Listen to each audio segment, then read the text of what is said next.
कितनी जनसंख्या है, मगर मैं निश्चित रूप से ये तो कह सकता हूं कि सिर्फ इतनी तो नहीं है।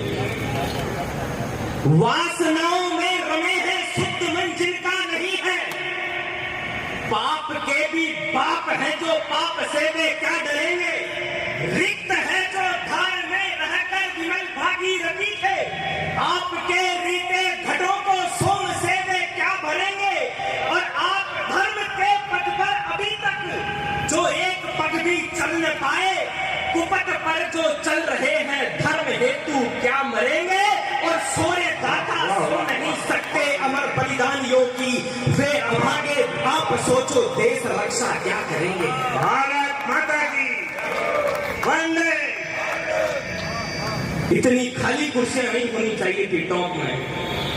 हे राघवेंद्र, हे राम भद्र, हे रघुपुंगव श्री राम तुम्हें, हे जिता मित्र, हे महाभाग, हे मुनि सत्तम मैं नाम तुम्हें, हे खरदंसी, हे आदि पुरुष, हे पुण्योदय निष्काम तुम्हें, हे कौशले, हे दशरथ नंदन करता हूं प्रणाम तुम्हें। आपकी संख्या कम हो सकती है, लेकिन जो आपकी शक्ति है, स्ट्रेंथ है, वो मुझे लगता है कि बहुत ज्यादा है। इसलिए राम के नाम से छंद पढ़कर अपनी यात्रा शुरू करता हूं कि भारत की आन बान शान का प्रताप पुंज ढूंढे से मिलेगा कहीं राम नहीं दूसरा, प्रतिमान प्रेम की पवित्रता का दिनमान देख लो कहीं भी कृष्ण श्याम नहीं दूसरा, तो सत्यम शिवम सुंदरम का पुनीत धाम, राम धाम जैसा कोई धाम नहीं दूसरा, और सागर में तैर रहे शिलाखंड कह रहे दुनिया में राम जैसा नाम नहीं दूसरा,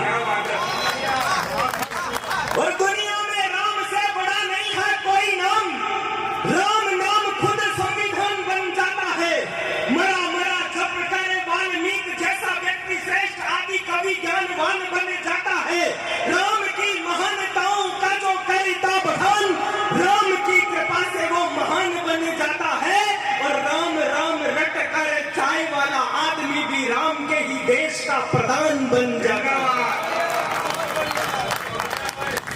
राम राम रट कर चाय वाला आदमी भी राम के ही देश का प्रधान बन जाता है। क्या बात है। मेरा एक निवेदन रहेगा, जिस स्तर की ये पंक्तियां हैं उस स्तर की शायद तालियां नहीं आई, मैं चाहता हूं एक बार सामूहिक रूप से तालियां बजा करके हरेश भाई का बहुत बहुत बढ़िया हो। राम राम रट कर चाय वाला आदमी भी राम के ही देश का प्रधान बन जाता है, और तोड़ा जिसने था राम मंदिर हमारा,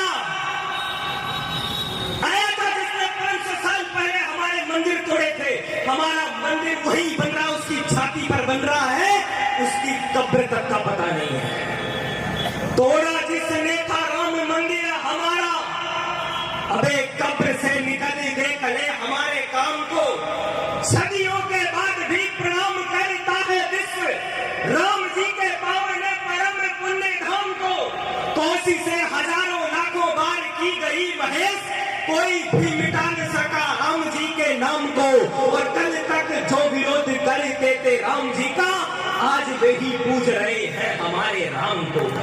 जय श्री राम, जय श्री राम।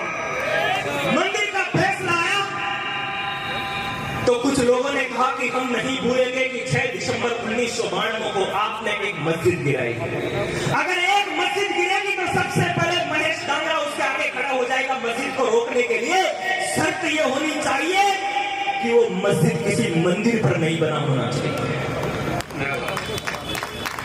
तुम कहते हो भूल न मत, भूल कैसे जाए हिंदू धर्म के अपमान को, भूल कैसे जाए तुमने मंदिरों को तोड़कर, अनगिनत ढांचे बनाए मंदिरों को तोड़कर, भूल कैसे जाए बोलो राम के अपमान को, भूल सकते हैं नहीं हम क्रूर बाबर नाम को, पर जो हमारी थी हमारी हो रही है देख लो, जन्मभूमि राम जी की हो रही है देख लो, देख लो फिर राम का दरबार फिर सजाया जा रहा, देख लो फिर राम को राजा बनाया जा रहा, हो रही तकलीफ जिनको राम के इस गान से, वे निकल जाए हमारे देश हिंदुस्तान से। क्या बात है भाई, बहुत धन्यवाद। वे निकल जाए हिंदुस्तान से। दोस्तों, हम इस बात का हमें गर्व होना चाहिए कि हम उस कालखंड में पैदा हुए जो उस कालखंड में सनातन अपने उत्कर्ष पर है। यह हमारा सौभाग्य है कि हम मंदिर बनते हुए देख रहे हैं, वरना हमारे बाप दादाओं ने हमारे मंदिर टूटते हुए देखे थे। ऐसा समय क्यों आया, हमको यह सौभाग्य क्यों मिला? हमको सौभाग्य इसलिए मिला, मैं टिप्पणी करता हूं, आपका ध्यान चाहता हूं, तालियां देखना चाहता हूं। हमें सौभाग्य इसलिए मिला क्योंकि हमने 2014 और 2019 में सही जगह बटन दबाया था।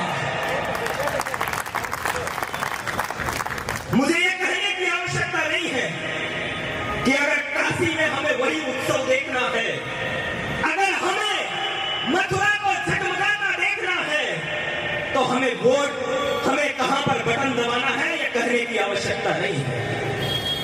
हालांकि जीतने में तो वही जीतेगा, मैं किसी का नाम नहीं लेता, लेकिन अंतिम पंक्तियां पढ़कर अपना स्थान ग्रहण करता हूं। जो काम राम का करता है, जो राम पदों पर चलता है, जो राम धाम बनवाता है, श्रमिकों की पूजा करता है, मस्तक पर तिलक लगाता है, खुद को सेवक बतलाता है, जो धर्म नीति का अनुसर है, जो कर्म नीति के रथ पर है, सिक्का अपना चलवाने का, भारत को टूंड बनाने का संकल्प उठाया है जिसने, भारत में वो ही जीतेगा, 24 में फिर से जीतेगा। क्या बात है, जिंदाबाद, बहुत बढ़िया। जीतेगा वो जो धर्म हेतु हरदम ही पुण्य कर्म हेतु गंगा को निर्मल करने का, सरयू को पावन करने का, अपने कान्हा को लाने का, मथुरा को भव्य बनाने का, काशी में ध्वज लहराने का, नंदी को न्याय दिलाने का, गीता का मान बढ़ाने का, भारत को भव्य बनाने का संकल्प उठाया है जिसने, भारत में वो ही जीतेगा, 24 में फिर से जीतेगा। प्यासों की प्यास बुझाने का, निर्धन को गले लगाने का, कृषकों का मान बढ़ाने का, दीनों को शिखर चढ़ाने का, नारी की गरिमा के खातिर, बेटी की रक्षा के खातिर जो लगा हुआ सब करने में, दुश्मन में लोहा भरने में, अपनी ताकत आजमाने का, भारत को विश्व गुरु बनवाने का संकल्प उठाया है जिसने, भारत में वो ही जीतेगा, 24 में फिर से जीतेगा। क्या बात है, धन्यवाद, बहुत बढ़िया। अंत में दो पंक्तियां पढ़कर अपना स्थान ग्रहण करता हूं, महाराणा मुनि प्रताप की दो पंक्तियां।